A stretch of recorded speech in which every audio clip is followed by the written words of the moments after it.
Hi everyone, this is Mindy here for Honeybee Stamps, and in today's video I am going to be playing with the At the Lake stencil set and creating a glistening lakefront.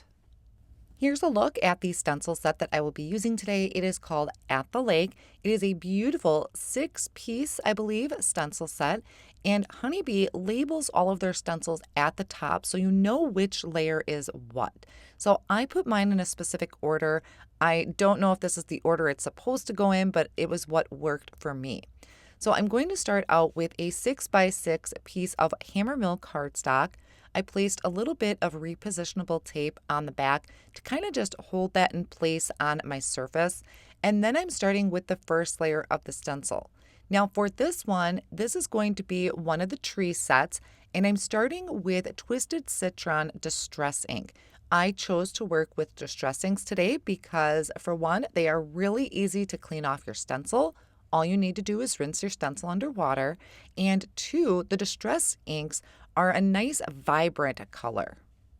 I'm also using some blending brushes to apply my ink onto the stencil because distress inks really do blend on nicely with a blending brush, and the brush bristles work nice on the fine details of the stencil. There are multiple sets of trees that I will be blending on, so I chose 3 different colors of green from the distress ink line. On that first one, I did go a little heavier handed towards the bottom and had it kind of be lighter as I got towards the top. Now I'm bringing in the next layer. This one is going to add another bit of trees to the background. I am using Mowed Lawn Distress ink, just filling in all those open areas of the stencil. Some of the stencils are going to be kind of a 2-part where you'll work on the top and then there's a separate section on the bottom. I'll show you when we get to those. The next layer here I am bringing in with a darker green. This one is Rustic Wilderness. So once again, I went a little more heavy-handed towards the bottom of the trees and then had it get lighter as it got towards the top. Since to me, when I'm thinking about a scene, the light is going to hit the top of the trees first. So it's going to be the lightest part. Now, when I bring in this next stencil, this is one of them that kind of has 2 parts to it. So it's going to fill in parts of the tree trunks, and then it's also going to fill in the mountain. I didn't want to get any brown on the mountain part, so I just masked that off with Post-it tape. And I grabbed a blending brush that I use for brown distress ink. I have no idea what color is on here. I'm just using the leftover ink on the brush. Now, in mine there that I was pointing to here, that piece needed to be popped out. It was still kind of stuck in my stencil, and I didn't realize that till later on. So I will go back in and fill in that tree trunk. Now I'm going to work on the first mountain. So I really debated what I wanted to do. If I wanted purple mountains or like a teal colored mountain. I started with teal. So this is Peacock Feathers Distress ink. I masked off the tree trunks, and I'm adding that peacock feathers right towards the very bottom of my mountain, kind of having that be the darkest area because once again, that's the last place that my light is going to hit. The next stencil piece that I'm going to bring in is going to be creating the top mountain, or the one that's furthest in the back, and also my lake water.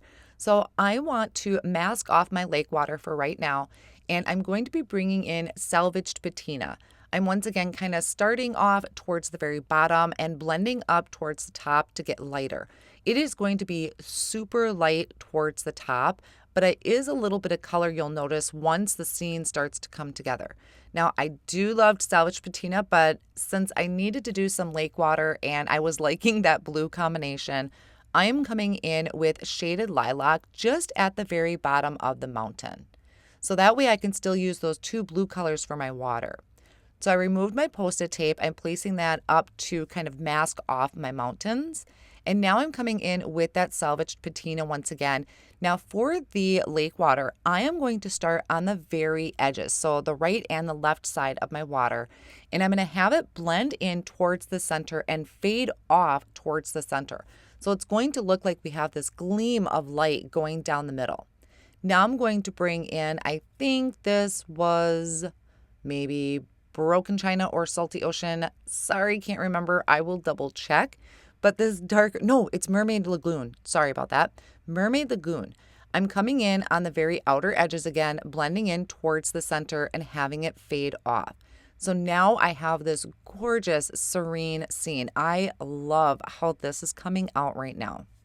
I wanted to make my mountains consistent, so I cleaned off that first mountain, that stencil piece, and I brought it back in, lined it up, and added a little bit of that shaded lilac towards the bottom.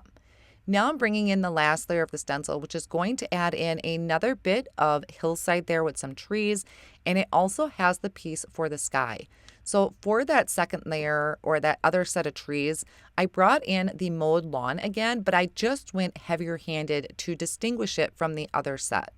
Now for the sky, I am bringing in scattered straw. Now I would suggest wiping your stencil away, wiping that green away from your stencil, because I started to pick some up and it got into my yellow. And then the top portion here, I am doing wild honey. Now after I added this, I'm going to remove the stencil and I'm going to go back over that area with those same colors in the sky.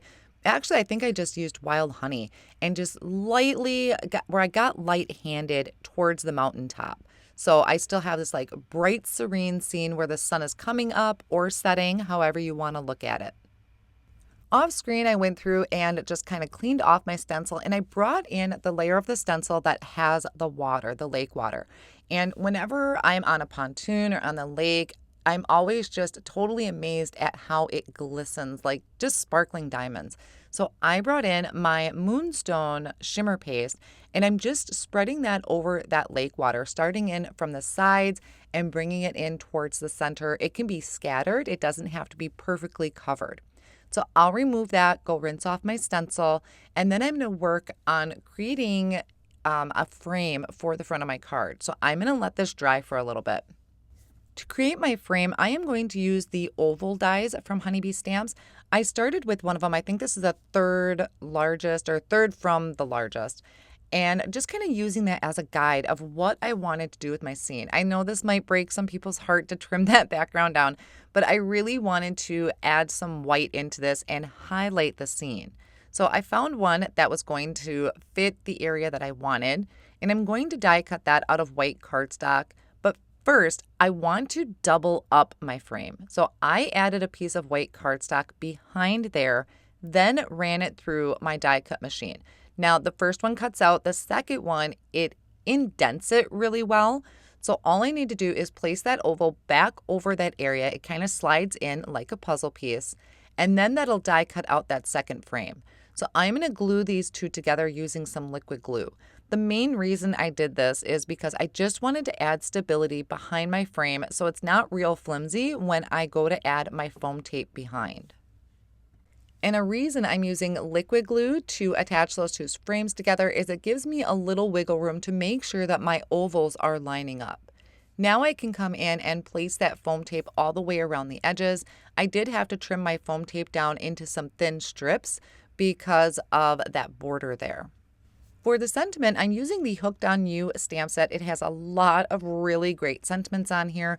This one that I'm using, I think there's actually a second part to it, but I really like this one. I think this is a very general one. So this card can go to a guy or girl. It doesn't matter. Just wishing you a day full of sunshine. And I thought that would fit really well with my scene. So I stamped that out on white cardstock using the Intense Black ink and then using the coordinating die to cut that out. And I'm also going to cut out 3 more and layer them together to add that dimension. Now this next part, I'm leaving in one of my boo-boos for you to see. My card still works out, but I'm leaving in the boo-boo. So I took my frame and I'm figuring out what part of the card I want to use. You can see I really fidgeted with the idea. I love the trees. I really wanted a lot of that lake water in there, and I wanted the mountain. So I kind of fidgeted with that a little bit and the sentiment. Once I figured out about where on this card front I wanted, I took the rectangle dies and I'm going to die cut out this frame with the rectangle die. Now, here's where the oops comes in. I don't recommend die cutting that. I recommend trimming it with your paper trimmer because my Nouveau Glimmer paste, it transferred onto my plate, my magnetic sheet here from my Empress die cut machine. I cleaned that off and I still have plenty of that paste on my scene because it was nice and dry, but I do recommend trimming your background out with a paper trimmer. So now I just removed the backing of that foam tape and added that over my scene. And then I can add some of the liquid glue to the back of the sentiment and place that in the center of my card. I didn't want to add any embellishments because I really wanted this scene to be the focus of everything, and also kind of giving your eye time to look at that glistening water at the bottom. And that finishes up my card project for you for today. I hope you enjoyed it and found some inspiration in it. I will have all of the supplies listed down below in the video description and over on my blog as well. Thank you so much for joining me, and I'll see you again soon.